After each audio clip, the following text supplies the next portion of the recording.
Hello, ഇന്ന് നമ്മൾ നോക്കാൻ പോകുന്നത് നെരിവേട്ട എന്ന ചിത്രത്തിൻ്റെ second day Kerala box office collection റിപ്പോർട്ടാണ്. വീഡിയോയിൽ മുൻപ് വീഡിയോ ലൈക്ക് ചെയ്യുക, ചാനൽ സബ്സ്ക്രൈബ് ചെയ്യുക.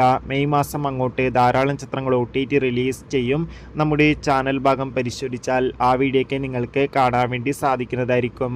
ടൊവിനോ തോമസ്, സുരാജ് എന്നൊക്കെ പ്രധാന കഥാപാത്രങ്ങളായി ഇന്നലെ മെയ് 23 റിലീസിനെത്തിയ ചിത്രമായിരുന്നു നെരിവേട്ട. ചിത്രത്തിന് ഇപ്പോഴും നല്ല മികച്ച പോസിറ്റീവ് റെസ്പോൺസ് തന്നെയാണ് പുറത്തുവന്നുകൊണ്ടിരിക്കുന്നത്. അതുകൊണ്ട് തന്നെ ഏവരുമേറെ ആകാംക്ഷയുടെ ചിത്രത്തിൻ്റെ കളക്ഷൻ റിപ്പോർട്ടൊക്കെ അറിയാൻ വേണ്ടി കാത്തിരിക്കുകയാണ്. ഫൈനലി നെരിവേട്ട എന്ന ചിത്രത്തിൻ്റെ 2ാം ദിവസത്തെ കേരള ബോക്സ് ഓഫീസ് കളക്ഷൻ റിപ്പോർട്ടൊക്കെ ആരാധകർക്ക് മുന്നിൽ പുറത്തുവന്നിരിക്കുകയാണ്. ഇന്ന് 2ാം ദിവസവും അത്യാവശ്യം മികച്ചൊരു ബുക്കിംഗ് ആയിരുന്നു ചിത്രത്തിന് കേരളത്തിൽ നടന്നത്. അതുകൊണ്ട് തന്നെ ഇന്ന് മാത്രം ഏകദേശം 2 കോടിക്ക് അടുത്ത് വരെ കേരള ബോക്സ് ഓഫീസ് കളക്ഷൻ നേടിയെടുക്കാൻ വേണ്ടി സാധിക്കുമെന്നാണ് ട്രാക്കിംഗ് റിപ്പോർട്ടുകൾ സൂചിപ്പിക്കുന്നത്. കാത്തിരിക്കാം കൂടുതൽ ബോക്സ് ഓഫീസ് കളക്ഷൻ റിപ്പോർട്ടിനായി. ചിത്രം കണ്ടവരുടെ അഭിപ്രായം കമൻറ്റ് ചെയ്യുക. ബൈ.